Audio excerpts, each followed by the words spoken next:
Hello guys, this is Jake O'Reilly from Rhode Island News, and today we'll be talking about the colony. We can start with a little history first. Rhode Island was actually first visited by Norwegian Vikings as early as 1000 CE. Then, in 1524, the Italian explorer Giovanni de Veranzo, who sailed for France, discovered Narragansett Bay. It is possible that he named the state after the Greek island of Rhodes. The state's name is also often credited to a Dutch trader named Adrian Block, who visited the region in 1614 and called it Rudet Eiland, or in a more simpler way, the Red Island. Rhode Island was officially founded in 1636 by an English-born New England minister named Roger Williams. This was the first ever permanent white colony in Providence. Roger Williams founded Rhode Island as a place of religious freedom named Providence Plantations after being granted the land by the Narragansett tribe and being banished from the Bay of Massachusetts for his religious views. Then, in 1638, Anne Hutchinson, William Coddington, John Clark, Philip Sherman, and the other religious dissidents settled on Rhode Island after speaking with Williams. They then formed the settlement of Portsmouth, which was governed by the Portsmouth Compact. That's enough history for now. I'll send you over to our field reporter in Rhode Island. Thank you. I'm standing here in the wilderness of Narragansett Bay, where Roger Williams and a small group of followers founded the settlement of Providence, Rhode Island. This land was purchased fairly from the Narragansett tribe earlier the year of 1636, which marks the turning point in New England. Although Williams was one of the people that founded Rhode Island, he was exiled from Massachusetts Bay colony for speaking out against the Puritan government. Despite the harsh winter he endured in exile, Williams has established as a place where conscience is free, he claimed. It had no right to force religious conformity. For many colonists, this is shocking news.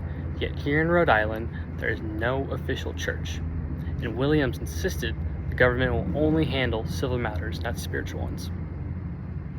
Despite the harsh conditions, settlers now here say they are relieved to finally worship freely, whether it's Puritans, Baptists, Quakers, or others after I got a couple words of them. For many colonists, this is a shocking announcement to hear. This colony could have become a haven for anyone seeking refuge from religious persecution. Back to you at the studio. Do you have a tree that you just can't cut down? Well, I did, but now it looks like this, and I got it done all in one swing using this new axe right here. It cuts anything in one swing. For the price of only $9.99, you can also have the brand new one-cut axe. Here in the Rhode Island region, I'm reporting from Providence. A relatively new settlement, life for these early colonists is already being significantly shaped by geography and climate. The climate of Rhode Island is similar to that of the rest of New England, with long, cold winters, but warm, but brief summers. In order to survive the bitter season, settlers must carefully store food and cut timber. They must work quickly in the summer to plant and harvest before snowfall. Careful planning is essential for survival. Large-scale farming is challenged due to the settlement's rocky terrain, but forests supply lumber for trade and shelter.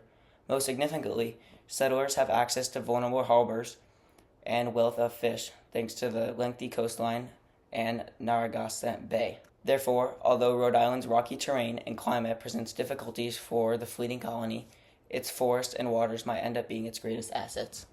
Finally, when it comes to social structure, Rhode Island is more equal than most colonies. Towns meeting give ordinary people a voice, your religion doesn't determine your status, and enslaved people are present here too, and are used in the social structure system. Rhode Island's unique experiment in freedom, and the word about Rhode Island's religious beliefs is spreading to all in the other colonies. This has been Cultural Correspondent, bringing you the latest breaking news from the colonies, signing out. I'm here interviewing founder Roger Williams, banished from Massachusetts and moved out here to Rhode Island and founded it in 1636. He says that the church and state should be completely separate. This colony is a safe haven for anyone seeking freedom of religion. But religion isn't the only thing that separates Rhode Island apart. Customs here are more relaxed than other colonies, and Massachusetts, where Roger was banished from for his crazy ideas on religion.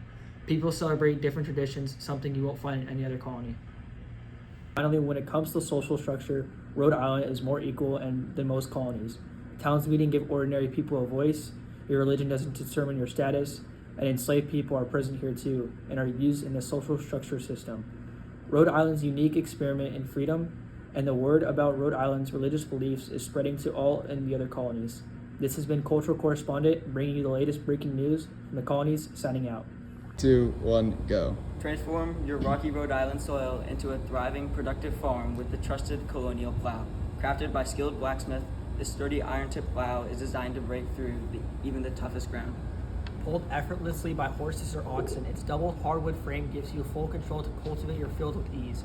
Perfect for planting hardy crops like corn and squash, this essential tool turns challenging land into fruitful harvests. Invest in the finest craftsmanship for just $45 to $90 Colonial dollars and watch your farm flourish like never before. Build the prosperous future you deserve. Overall, Rhode Island was one of the best original 13 colonies for its religious freedom and equality across the colony. That's enough history for today. Back to you in the studio.